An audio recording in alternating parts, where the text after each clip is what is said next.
Hi,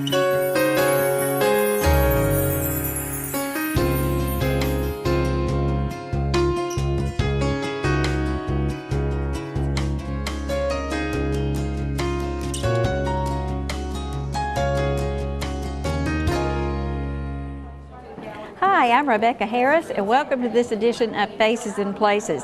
On Faces and Places, we talk about people in our community and different places. And today we are at the Central Activity Center, which used to be the old Central High School, and it has been transformed into the Senior Citizen Center here for the city of Phenix City.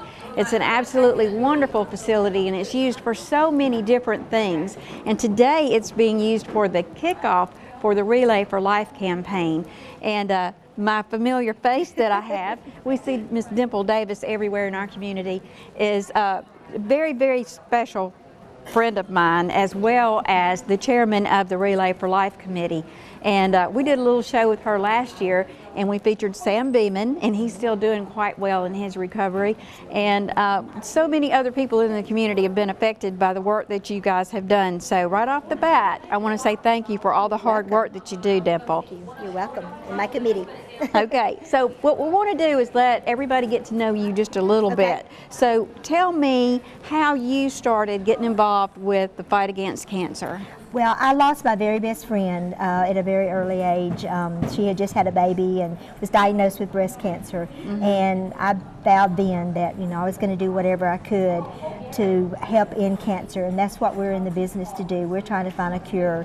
And then, you know, once you get involved, once you get your feet in the door, you don't want to stop, because you do see so much progress, and you see things that all the hard effort raising money, how much it does help cancer survivors and cancer patients as they go through their battle. I know that even just 5 years ago, there's been a big difference in the treatments that people are experiencing, and you know, all of the work that you guys do all across the nation. You are involved in that, the nationwide campaign as well. So how do you get started with the organization of what you do here in Phenix City? Well, actually, all you have to do, of course, we invite everybody to come to our kickoff, which we're having today, but also you can go to the Relay website, and it gives you ideas about how to form a team. You know, you can have 10 people on your team, you can have 5 people. You know, the whole thing is about coming together and raising funds to go to the fight against cancer. And so all you have to do is just call, well, matter of fact, you can just call me, which my name is out there everywhere, and we can tell you how to start a team. But if you don't feel like you can have a team, you can raise money at your businesses, you can raise money individually. There's and you can go online to donate anywhere on the website. So there's so many different ways you can.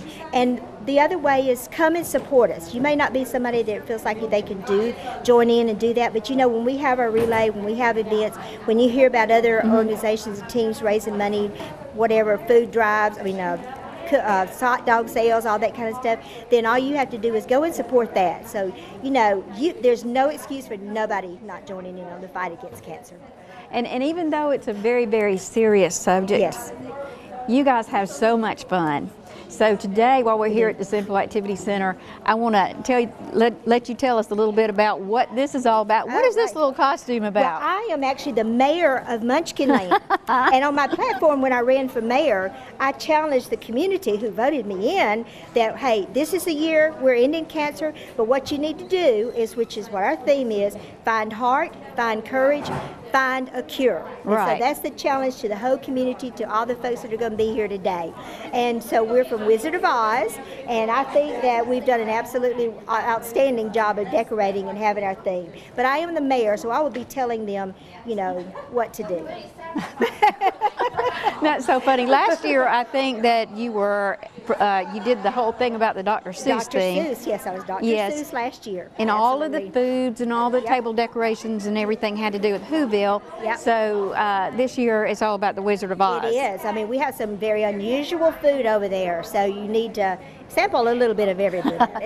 Well, I'll be sure and do that. Okay. So when other people have their teams, do they need to do the same Wizard of Oz theme, or? There's not absolutely a thing that you have to do. If you want to, because we have a contest of the best decorated tent at the relay for the theme, and then we also just have a general overall best decorated tent. So it just depends. You know, you can do that. You can bring your own theme, but we choose as a committee every year to have a theme because we feel like that makes it more fun, and you know, you can really become very imaginary about things. Well, when is the Relay for Life? Relay is May the 5th. And it's actually going to be this year, it's going to be on Airport Road at Field 9, which is the baseball field. So, oh, that's different. Yes, it is different, very different. And we're so excited, and we're going to make it work. But this year we'll get to be inside. Everybody will be inside the fenced-in area. We'll walk around. We have our vendors. We have our food sales, and you can participate. And so we're hoping this year we can really have a fellowship going on, and we can be there to support our cancer survivors, which is what it's all about. Right. Well, how many teams do you usually have at the Relay for Life? Well, it varies, but this year our goal is to have 45 teams. Wow. So we have a very ambitious goal. But so if you want to form a team, folks, you need to get in touch with Dimple pretty soon. Absolutely. What is the date of the Relay for Life? May 5th. Okay. May 5th. So you don't have very much time. No, but we'll take you up to the last day. You come up there and you want to be a team, we'll put you in. That's right. And it really is a whole lot of fun. I know every year the city gets involved and we do some really fun things to raise money, just the camaraderie. And, you know, I don't know a single family that is not affected by someone who has cancer. So y'all please get in touch with Dimple Davis and form a team. A few other questions that I had for you about this is if somebody just wants to donate and they don't really have time to get involved with the whole Relay for Life thing or form a team or anything like that, they just want to make a donation, how do they go about doing that? Well, there's two ways you could do it that'll help us you know what's going on. Is they can go on our website, which is www.relayforlife.org/RussellAL. Now from there they have instructions about how to donate. When our teams begin to really form, and there's 3 out there already, you can go out there if you want to donate to that team, or you can call me and I'll come pick it up. It's 706-593-9101, or you can email me and I'll come pick it up, which is dimpangel@bellsouth.net. So we can get your donation. Well, you definitely are an angel, because not only does she do the Relay for Life and the whole campaign, there's a lot of other things that leads up to the Relay for Life, all kinds of events. Yeah. So can you kind of give us a little timeline of the things that's leading up to it and some things that maybe our people in our community might want to get involved in? Well, let me just tell you, we are looking for committee members. We look for committee members all the time, and we have specific committees, but we also have, we need lots of people. All of this today did not come together with me, but we have a whole group of ladies and some gentlemen that's helped us, and so we need more and more people. But once we finish this relay, which will end May the 5th, that evening at 12 o'clock, we probably take about a week or 2 off. We meet again, we get our pros and cons of comments that people have said. We may take another couple of weeks off, and we begin working again. We begin saying, what did we do that we should have done better? We kind of look at our sites, make sure that we feel like that's a good site. And also we go ahead and start planning on, okay, now what's our theme next year? Right. What are we going to start working on next year? So it's a nonstop process. We do this all year long. We go to meetings, we have some training that we can go to if we have the opportunity to do that on our days. I mean, it's strictly volunteer, and I mean, there's just so many opportunities for us to be a part of.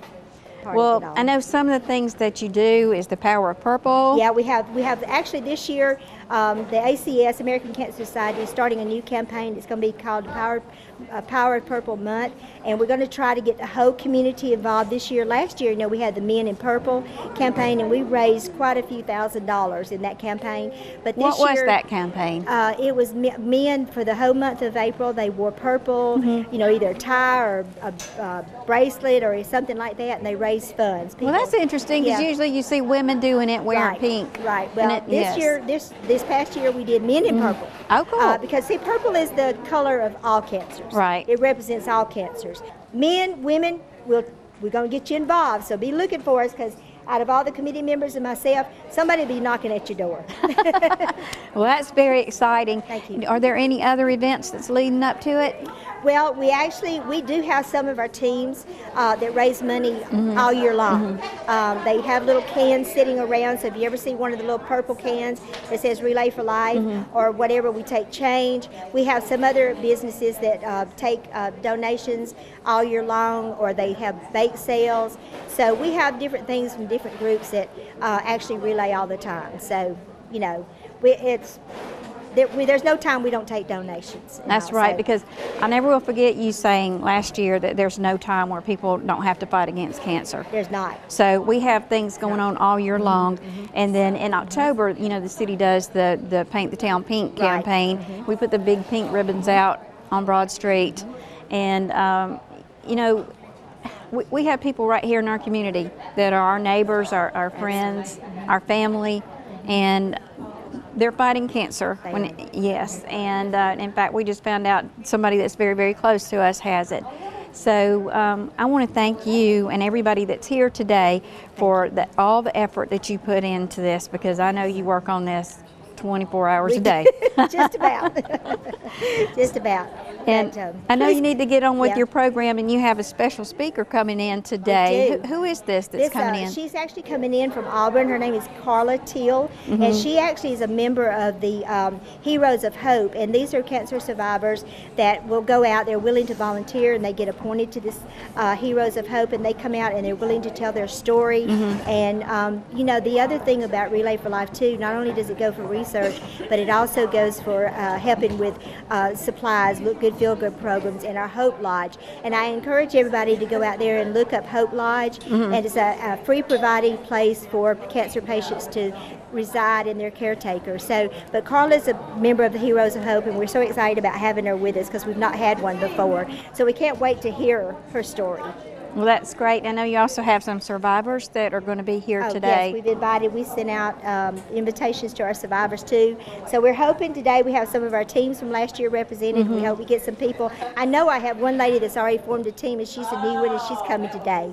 So we're looking forward to all that. Oh, good. Well, again, please tell us the date of the actual Relay for Life event. Relay is May the 5th on Airport Road, baseball field number 9. And we'll be sure to have plenty of signs up so you can't miss us. So come out. If you're a team, sponsors, we love our sponsors, so come out. If you just want to come out and have something to do, we have all kind of stuff. So come out and visit us on May the 5th. Is there any admission fee to get into this? No, absolutely not. Now, we don't mind you leaving some money there, but no, you don't have to charge. We don't charge you to come in. Okay, and what are the hours of it? We actually will have a reception opening. It begins at 6, but at 6:45 we line our survivors up, and the actual opening ceremony begins at 7 o'clock. And that's quite impressive if you've never seen that. And are you still doing the candles? Yes, we'll have a luminary approximately 9 o'clock. We'll have a luminary walk where we walk in honor and memory of survivors or those that lost their battle. But the beginning kicks off with honoring our survivors as they walk around the track. That's absolutely beautiful if you've never seen that. Well, I hope that you'll make time and put that on your calendar for May 5th to come and join us at Airport Road, field number 9. At field number 9, which is the ball field that's right down the street from Idlehour Park. When it comes to monogramming and screen printing, trust the friendly staff at Stitches and Ink. Our services include embroidery, applique, vinyl monograms and lettering, screen printing, and personalized gifts. Stitches and Ink offers perfect gift ideas for baby showers, weddings, graduation, group events, corporate events, team uniforms, and all of your holiday needs. Under new management and aim to please, come see us at Stitches and Ink on Highway 280, Phenix City, behind the Taco Bell. We built this center with our family in mind. We built it with your family in mind. I wanted to make a place that I would feel comfortable bringing my family to, and I wanted a place that physicians and our mutual patients could trust in. We're shooting not just for great imaging and great diagnosis, but also making sure that the patients are comfortable as we could get them for each exam.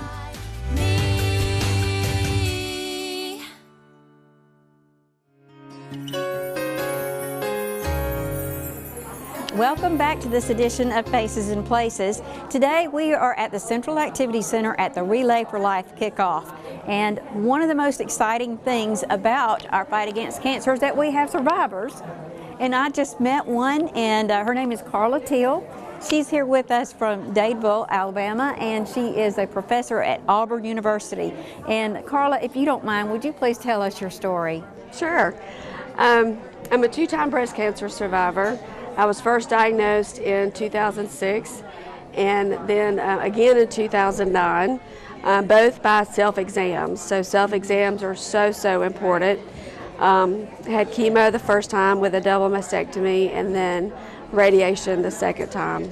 So I'm always talking to women and men about the importance of knowing your body, so that doing those self-exams, if you find something, that you really do need to go to your physician and have it looked at immediately. Because most people are, if they find something, they're scared and they don't want to go. Right. But you really do to have it checked out to see if it is something that needs to be examined. Well, I can't even comprehend what that would feel like to be told that you have cancer. So can you just take me back to that day a little bit? Because, you know, we were saying earlier that there's no family that we know of that's not affected by cancer in some way. And until you have experienced it personally, you know, you just don't really know what that feels like. So can you just, I just want this to be an impact for our audience to realize how serious this is. Right. For me, it was a life-changing day. I have a very strong faith, and so immediately, for me, I had a peace about me that I knew that I was going to have to go through a very rough journey, but I knew I'd be okay in the end, no matter what happened. So, for people without faith that don't have that that peace, Right. I can't comprehend how that would be. But for me, it changed my life because it put everything into perspective. Mm-hmm. It made the small things that were not important go away. Right. It made everyday things that you would not normally think about very important. That old saying, stop and smell the roses. Right. It made me really think about those things that were important to me, to really stop and examine them. Mm-hmm. So living in the moment, mm-hmm. and that's what I do every single day. I don't think about what ifs. Right. My motto now is, if I can't do anything about it, I don't worry about it. I live for today. I may think about tomorrow, but I don't worry about it. And it makes life so much more enjoyable. And before, I was trying to maybe control what was happening or worry about what was going to happen tomorrow.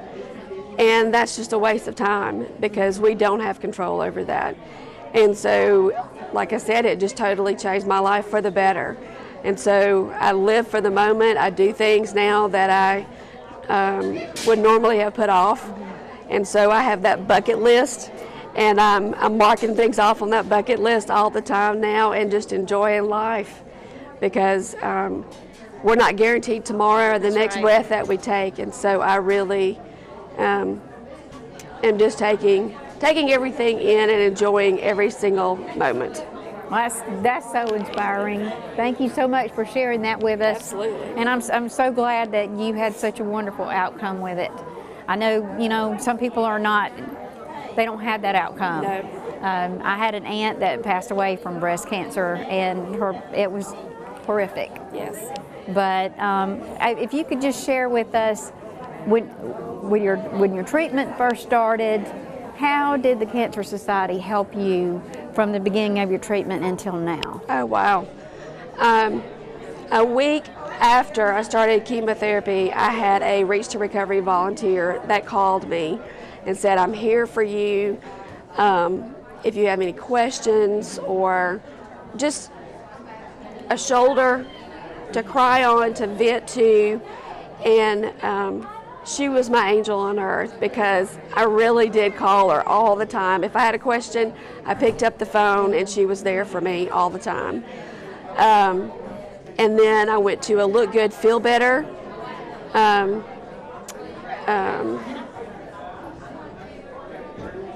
campaign where they will show you how to use your makeup to when you don't have any hair, any eyebrows, any eyelashes. Because I look back at some of the pictures and I was putting my eyebrows on and I'm thinking, why didn't y'all tell me they look so bad? And you know, how to wear wigs and scarves and just, right. You know, and I had long, beautiful red hair that people associated with me, and it was, losing my hair was probably more traumatic than losing my breast, really? Because it was something that people identified with me, and it was hard. I mean, I cried more over my hair than I'm tearing up now thinking about it, because you look in the mirror and you don't recognize yourself. Right. Because that's what you see every day is this, you know, and people see this. So the Look Good, Feel Better just made me feel better about myself, because you look in the mirror and you see an alien, you don't recognize yourself. Right. And that was amazing. And then the ACS had a support group, my bosom buddies, and they, you know, your family loves you, they're there to support you, but having people that have walked in your shoes and they know how you feel, there's nothing like it. So going to that support group, those women become your family, and they still are to me. And going to Relay, you have the same people that you see all the time at Relay who have the same passion that you do, which is raising money to try to further research. You know, $5 billion of research that helps not only technologically advance the things to help patients with cancer, but come closer every day to a cure for cancer. And we all have that same passion. We don't want anybody to hear those words, you have cancer. Right. I have 6 nieces and 3 granddaughters. And that's why I relay, is I don't want any of them to hear you have cancer. I have a brother-in-law right now that is battling stage 4 esophageal cancer. And the money that's been raised by Relay is allowing the technology of him. He goes in for chemo one day in the hospital, and then he has a pump that he can hook up to his port, and he can go home and get the other 2 days of chemo instead of staying in the hospital for those 48 hours. So that's what our money that we raise is, allowing people to be in the comfort of their own home instead of being in a sterile hospital room where they can't be in the comfort of their own bed with their family and all of that. So, and that's such an advancement from the way that it was when my aunt passed away. Oh, yes. And I just want to say thank you for sharing your story with us and taking your time out from work to come and be here with us here in Phenix City. Our Relay for Life is very successful, so we hope that you'll come down and participate in that. And again, thank you for being here with us. Absolutely, this thank is you. Carla Teal, and she is a survivor. We thank God for that. Yes. And you've really inspired us today. And I'm looking forward to hearing more about your story and getting to know you a little bit better. Yes, ma'am, thank you. So thank you for joining us today on Faces and Places, where you never know whose face we'll see. Today we've talked to Dimple Davis and we've talked to Carla Teal, and we want you to be a part of Relay for Life and help us in the fight against cancer, because you can make a difference. Thank you for joining us, and we'll see you next time.